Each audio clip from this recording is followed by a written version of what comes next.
காஷ்மீர் தாக்குதலில் சம்பந்தப்பட்ட 4 தீவிரவாதிகளை மத்திய அரசாங்கம் கண்டுபிடித்து விட்டார்கள். இந்த 4 தீவிரவாதிகளின் பெயர், அவர்களுடைய ஃபோட்டோ எல்லாத்தையும் வெளியிட்டாங்க. இவர்கள்தான் இதற்கு மூளையாக அமைந்தவர்கள் அப்படிங்கிற செய்தியை சொல்லியிருக்காங்க. இதுக்கிடையில் ஒரு தீவிரவாதி லஷ்கர் ஒய்தொய்பா என்ற தீவிரவாத இயக்கத்துடன், பாகிஸ்தானிலிருந்து செயல்படும் தீவிரவாத இயக்கத்துடன் தொடர்பு கொண்ட ஒரு தீவிரவாதி காஷ்மீரில் தங்கியிருப்பதை கண்டுபிடித்து அவர்களது வீட்டை வெடிகுண்டு வைத்து தாக்கப்பட்டது. அந்த வீட்டை அழித்திருக்கிறார்கள். இவருக்கும் இந்த தீவிரவாத தாக்குதலில் தொடர்பு இருக்கலாம் என்ற சந்தேகத்தின் அடிப்படையில் அவரது வீடு அழிக்கப்பட்டிருக்கிறது. இதுக்கு அடுத்தது பார்த்திங்கன்னா, பாகிஸ்தான் தங்களுக்கும் இந்த தாக்குதலுக்கும் தொடர்பில்லை என்று மறுத்திருக்கிறார்கள்.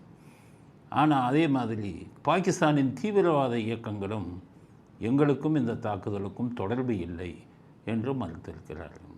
எந்த குற்றவாளியும் தன்னுடைய குற்றத்தை ஒப்புக்கொள்ள மாட்டான்.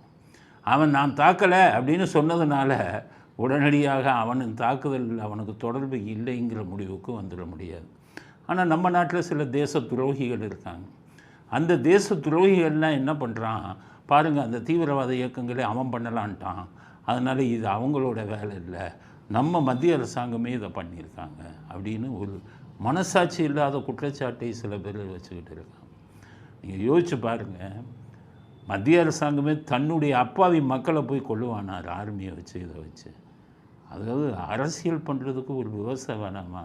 திருமாவளவன் சொல்கிறாரு, இது ஒன்றிய அரசுக்கு எதிரான தாக்குதலுங்கிறார் திருமாவளவன்.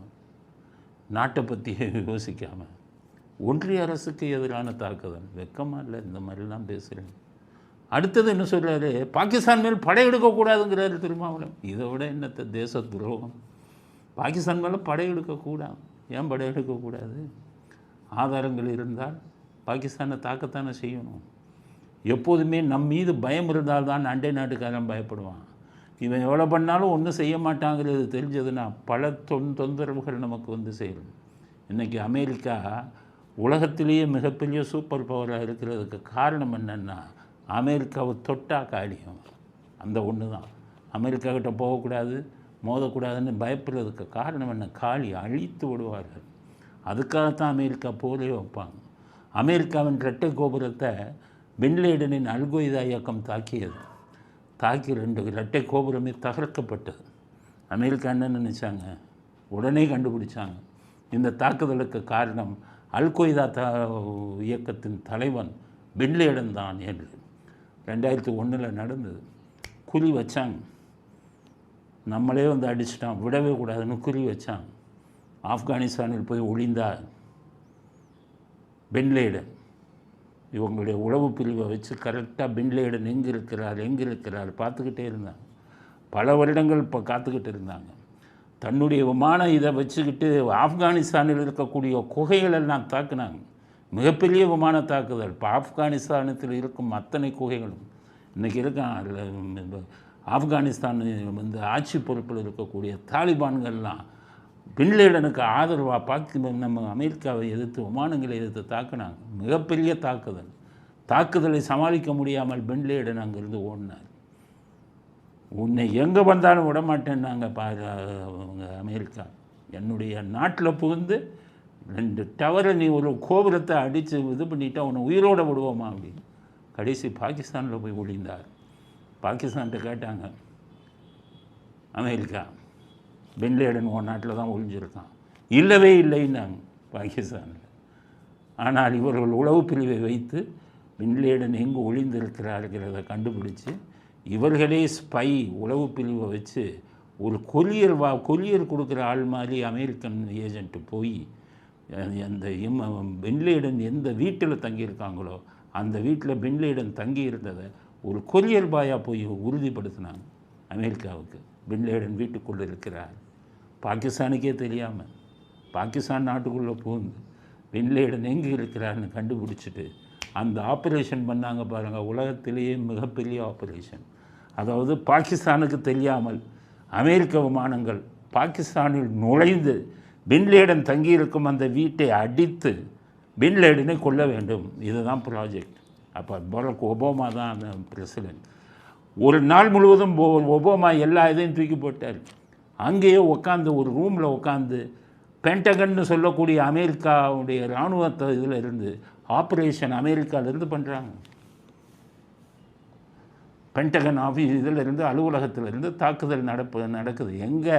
பாகிஸ்தானுக்கு. அமெரிக்காவுக்கும் பாகிஸ்தானுக்கு எத்தனை கிலோமீட்டர்.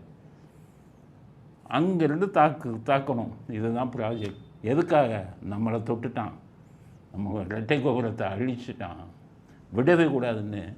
அமெரிக்கா அதுதான் அமெரிக்கன் பிரசிடென்ட்னா எப்படி, அமெரிக்காவுடைய பென்டகன் எப்படி? அதனால தான் இவனுக்கிட்டக்க போக மாட்டேங்கிறான். அவன் என்ன நினச்சாங்க, இவன் பின்லேடன் நம்மளை அடித்தால விட்டால் அடுத்த தீவிரவாத குழுக்கள்லாம் நம்மகிட்ட வந்துடுவான், நம்மளை தாக்கிடுவான். அதுதான் நாடு. அந்த அமெரிக்காவில் எந்த ஒரு சிட்டிசனாவது அன்னைக்கு அமெரிக்கா செய்வது தப்புன்னோ, அமெரிக்காவை திருமாவளவன் சொல்கிற மாதிரி அமெரிக்கா பின்லேடனை அழிக்கக்கூடாதுன்னு ஒருத்தன் குரல் கொடுத்தானா? அமெரிக்காவில் தேசப்பற்று உள்ளவர்கள் அங்கே இருக்கிறவங்க. இங்கே இருக்கிறவன் இந்த நாட்டு சாப்பாடை சாப்பிட்டுட்டு தேசத்துக்கு துரோகம் பண்ணுறவன். அந்த ஆப்ரேஷன் உட்காந்து அப்போ அமெரிக்க ஜனாதிபதி ஒபாமா உட்காந்து அடிக்கிறாங்க. அங்கிருந்து விமானம் வருது, பாகிஸ்தான் அரசாங்கத்துக்கு தெரியாமல் ரேடர்லாம் தப்பிச்சு வருது. கரெக்டாக பின்லேடன் ஒளிஞ்சிருந்த அந்த வீட்டை அடித்து தரமட்டமாக்குறாங்க. பின்லேடன் அங்கேயே கொல்லப்பட்டார். அத்துடன் விடலை. பின்லேடன் பணத்தை பார்த்துட்டு செக் பண்ணிவிட்டு அவர் கிளம்பி வந்தாங்க. இதுதான் ஆப்ரேஷன் நாட்டுக்காக. ஸோ நம்ம இதில் உள்ளே 26 அப்பாவிகளை கொண்டு இருக்கான். எவ்வளவு தைரியம் இருக்கணும்? திருப்பி அடிப்போங்கிற பயம் இல்லாதனால தானே. அப்போ மிகப்பெரிய தாக்குதல் பண்ணணும். ஏன் பாகிஸ்தான் அடிக்கணும்னு நான் சொல்கிறேன்னா, லஷ்கர் தொய்பாவுக்கு என்ற தீவிரவாத இயக்கத்திற்கு அங்கே இடம் கொடுக்கலாமா பாகிஸ்தான்? அவர்களுடைய உளவு பிரிவான ஐஎஸ்ஐயை வச்சுக்கிட்டு அவர்களுக்கு பயிற்சி கொடுக்கலாமா? அவர்களுக்கு ஆயுதம் கொடுக்கலாமா? அவர்களுக்கு குண்டு எப்படி உருவாக்குவதுன்னு சொல்லி இந்தியாவில் குண்டு வெடிப்பை தூண்டி விடலாமா? அப்போ பாகிஸ்தானை அடிக்கணும்ல. அதனால தான் சொல்கிறேன், பாகிஸ்தானை பயமுறுத்தணும். இல்லைன்னா பாகிஸ்தான் உள்ளே புகுந்து அன்னைக்கு பாரக் ஒபாமா அடித்தார் பாருங்க பின்லேடனுடைய இருப்பிடத்தை, அதை மாதிரி லஷ்கர் தொய்பாவுடைய இருப்பிடத்தை பாகிஸ்தான் உள்ளே போய் அடித்து தரமட்டமாக்கிட்டு வரணும் இந்திய விமானங்கள். அப்போ தான் இந்த மாதிரி தீவிரவாத இயக்கங்கள் பயப்படுவாங்க. பணம் கொடுப்பது லஷ்கர் தொய்பா, லஷ்கர் தொய்பாவுக்கு பணம் கொடுப்பது ஐஎஸ்ஐஎஸ் ஈராக்கில் இருக்காங்க. அவங்கள படிக்க முடியாது. அவங்க எப்போவுமே நம்மகிட்ட நேரடியாக மோத மாட்டாங்க. மற்ற தீவிரவாத குழுக்களை தூண்டி விடுவார்கள். அவர்களுக்கு பணத்தை கொடுப்பாங்க ஐஎஸ்ஐஎஸ். காரணம், ஈராக்குக்கும் நமக்கும் பகை இல்லை. ஐஎஸ்ஐஎஸ் நமக்கு எதிரிகள் இல்லை. ஆனால் தீவிரவாத குழுக்களுக்கெல்லாம் அவர் நண்பர்கள். அப்படித்தான் அந்த லஷ்கர் தொய்பாவை இவங்க பண்ணிக்கிட்டு இருக்காங்க.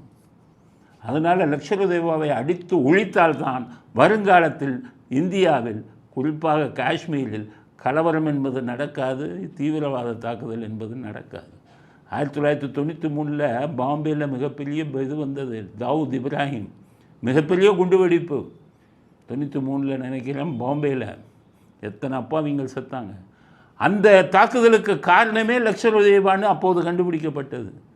இதுவரை 32 வருஷம் ஆச்சு. அப்போவே தாக்குதல் நடத்தியிருந்தோம்னா லஷ்கர் தொய்பா என்ற இயக்கமே இல்லாமல் பண்ணியிருக்கலாம்.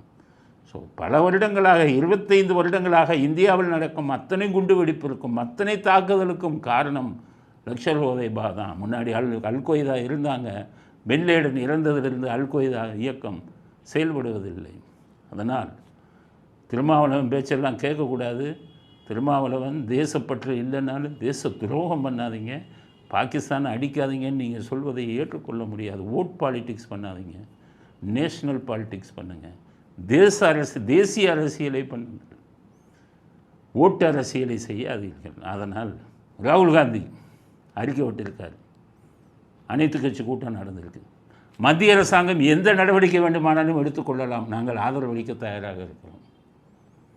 இவரும் சொல்லிட்டார். கார்கே, அகில இந்திய காங்கிரஸ் தலைவர், மத்திய அரசாங்கத்துக்கு முழு ஒத்துழைப்பு. அப்படி தான் நேஷனல், அதாவது தேசிய பிரச்சனை, நாட்டுக்கு ஆபத்து என்று வரும்போது எதிர்க்கட்சி ஆளுங்கட்சிங்கிற பிரிவினை இருக்கக்கூடாது. அந்த பிரிவினை ஒரே மாநிலம் இருந்து கொண்டிருக்கும் ஒரே மாநிலம் தமிழ்நாடு.